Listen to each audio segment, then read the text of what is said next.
Hello friends, కౌటింట్ల వంటలు డైవర్ల కోసం చేసిన మామిడికాయ పచ్చి చేపల పులుసు.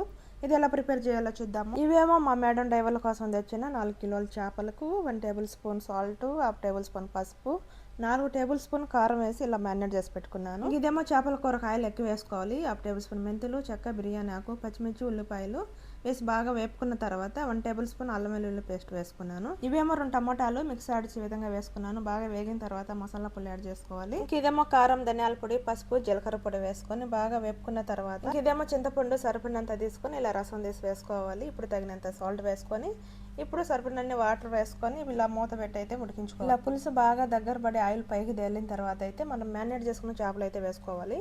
ఇప్పుడు 10 నిమిషాల తర్వాత ఒక 3 మామిడికాయ ముక్కలు అయితే వేసుకున్నాను. ఇలా ఎప్పుడైనా చేపల కూర చేయాలనుకున్నప్పుడు ఇలాంటి ఎడలపు దెబ్బర చేపల కోసంగా ఉంచుకోవాలి. అంతే. ఇప్పుడు మూత పెట్టి ఒక 2 నిమిషాలు సిమ్లో ఉడికించుకుందాము. ఇప్పుడు కరివేపాకు, కొత్తిమీర వేసుకుంటే అంతే. ఈరోజు మా ఇంట్లో మంగళవారం స్పెషల్ వంటలు రొయ్యలు, చేపలు అన్నం ఒక వైట్ వాళ్ళకి, ఇదేమో డై వాళ్ళకి వైట్ రైస్, ఇదేమో డై వాళ్ళకి చేపలు, మామిడికాయ పులుసు, ఇదేమో పిలిపిని వాళ్ళకి వాళ్ళ స్టైల్లో చేపల ఫ్రై అయితే చేసుకున్నారు. ఇవి ఈరోజు వంటలు. వీడియోకి లైక్ చేసి ప్లీజ్ సబ్స్క్రైబ్.